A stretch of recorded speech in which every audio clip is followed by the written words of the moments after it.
have a clue what they are talking about. And really what I want to highlight today is the DWK model and its implications excuse me, on the drivers of tips returns and the break-even inflation rate. And also as it relates to the inflation risk premium. And this has fascinated me for a long time because I think it has huge implications on retail investors' fixed income portfolios. And not really many people really consider this or give a shit about inflation protected bonds. So I want you to look. So the DWK model is essentially an affine term structure model that attempts to decompose the inflation risk premium on nominal bonds relative to other risk premiums unique to tips. And not to spoil the surprise here, but tips actually have unique risk premiums, which causes certain quirks that cause it to understate its break-even inflation rate. So here, if you look here, as implied by our DWK model, when we decompose the unique risks relative to tips, the inflation risk premium is extremely low. It is so low.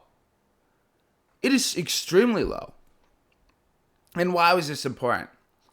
Because inflation is a massive risk for retail investors like you and I. It is a huge risk because we have real liabilities. We have inflation adjusted liabilities. And here, this is essentially a replication of the Cederburg lifecycle research, right?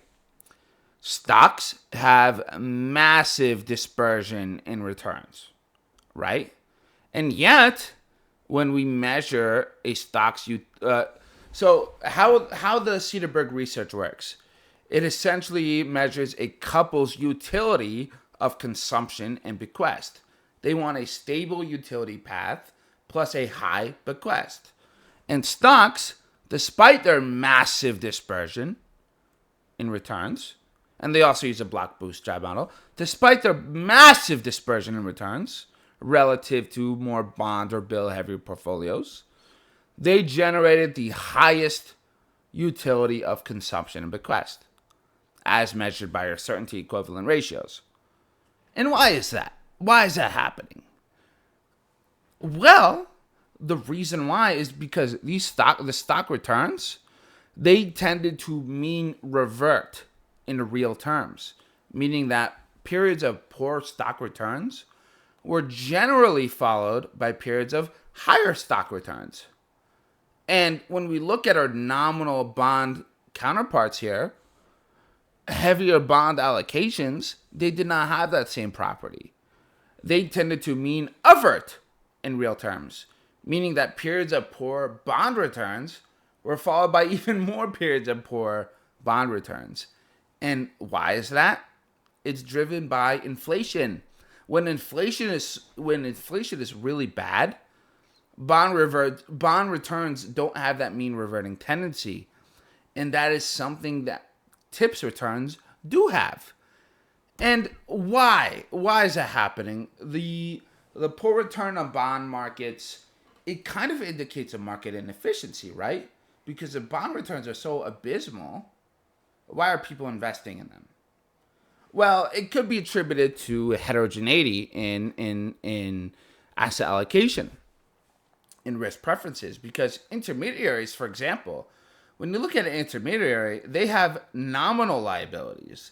They don't care about real liabilities as much as a household. It's not as big of a risk to them. And the insights here, this graph you're looking at here, by He, Kelly, and Manella, are basically demonstrating that intermediaries, they price assets on the margin. And this is a topic for a whole other video because this is such fascinating research by He, Kelly, Manella. But what you need to know right now is that intermediaries have disproportionate pricing power relative to people like you or I. And what that means is because they have nominal liabilities relative to real liabilities, is that they demand a relatively low inflation risk premium. It is essentially non-existent. You look at the 10-year market implied inflation risk premium, it is extremely low, maybe a couple of basis points. So as a retail investor, we are aware that the inflation risk is so high for us, and yet the inflation insurance is a couple of basis points. So why shouldn't we buy that insurance? Is someone who is investing in fixed income portfolios, the inflation risk premium is abysmally low. So you might as well buy the inflation insurance through investing in tips. Furthermore, remember when I mentioned earlier about how tips have their own unique risks? Well, I want you to look at this graph here. So this blue line here. So let me give you some background. A common way that investors look at market implied inflation rate is by subtracting the nominal bond yield to the real bond yield on Treasuries. So they look at the nominal Treasury bond return, the yield, and then they look at the real tips return on the tips, correct? And they subtract the two, and that should give you a rough estimate of the market implied inflation rate. And that's what this red line is here. The red line here is intended to be the market implied inflation rate. But in this blue line here is a survey of what market participants believe the inflation rate will be. And do we notice what's happening here? The break-even inflation rate is consistently underestimating the survey data. Consistently. The break-even inflation rate is going to consistently underestimate realized CPI. And why is that? Because of its unique risks. And tips have what's called an illiquidity premium. So investors, all else being equal, would prefer an asset that has liquidity. They're able to sell it for cash whenever they need it. But tips, relative to their nominal counterparts, are pretty illiquid. They're pretty illiquid. They're harder to sell relative to their nominal counterparts, which means that if I'm going to purchase tips, I'm going to need a higher return to compensate for that additional risk taking. And that's what you're seeing here. It's not a perfect match. Like, it's not just, there's no, the inflation is going to be consistently understated because this difference here between the survey data and the tip spread, it has to account for the illiquidity risk premium, right? There's illiquidity risk that I need to be compensated for, right? And look what's happening here in 2008 financial crisis. The market completely blew up. Liquidity was required, and people were willing to sell their tips at a discount. That's driven by illiquidity risk. That's essentially illiquidity risk materializing, which causes the tip spread to understate market implied inflation by a massive margin.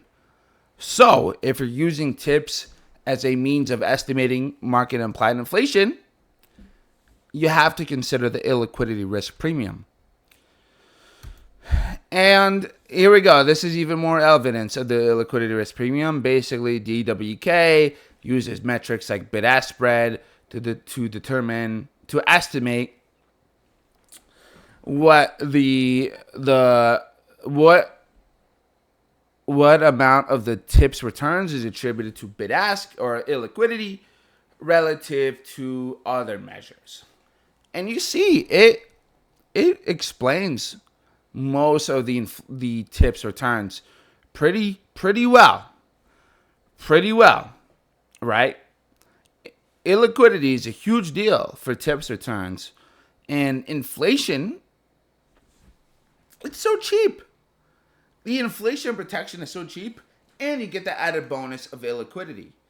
And this is a whole other conversation that I should make a whole other video on. But liability matching could really help with this illiquidity concern that a lot of people have with tips. And I'm not saying you shouldn't care about illiquidity. You definitely should. You shouldn't have an emergency fund parked in tips markets because of illiquidity risk that could materialize at any time. That's perfectly valid. But if you liability match your fixed income portfolio, then illiquidity risk is not as big of a deal, and you get that illiquidity risk premium, and the inflation insurance is so cheap to where you're essentially eliminating that massive risk of fixed income portfolios for households.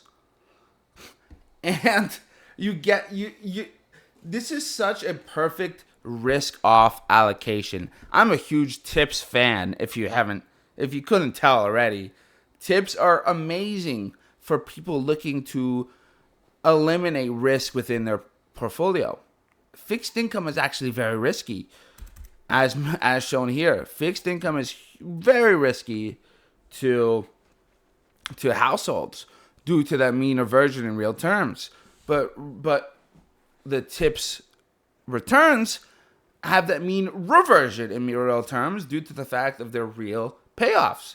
And if you liability match those asset allocations, you could sit through a lost decade, you could sit through a stagflation crisis, you could sit through anything because they have virtually no default risk. They have the inflation insurance is dirt cheap. You have no inflation risk, and you can liability match your asset allocations. Tips are so underappreciated for retail investors. Hey, more for me. More for me. I get my beautiful returns for no risk and for dirt cheap inflation insurance because no one really seems to give a crap about inflation protected bonds. And that's just the truth. And you know, if we consider liability matching, we could really optimize portfolios in an ICAP-M sense. Like, again, when we consider heterogeneity, intermediaries are the marginal price setters. And us households, we have very little pricing power in financial markets. So when we think about our portfolios in an ICAP-M sense, we know that we have inflation-adjusted liabilities here. We have to fund real liabilities, unlike intermediaries who have more nominal liabilities, right?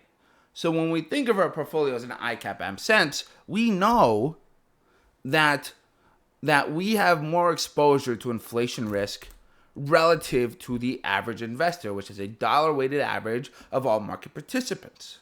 And we see here that inflation risk is dirt cheap.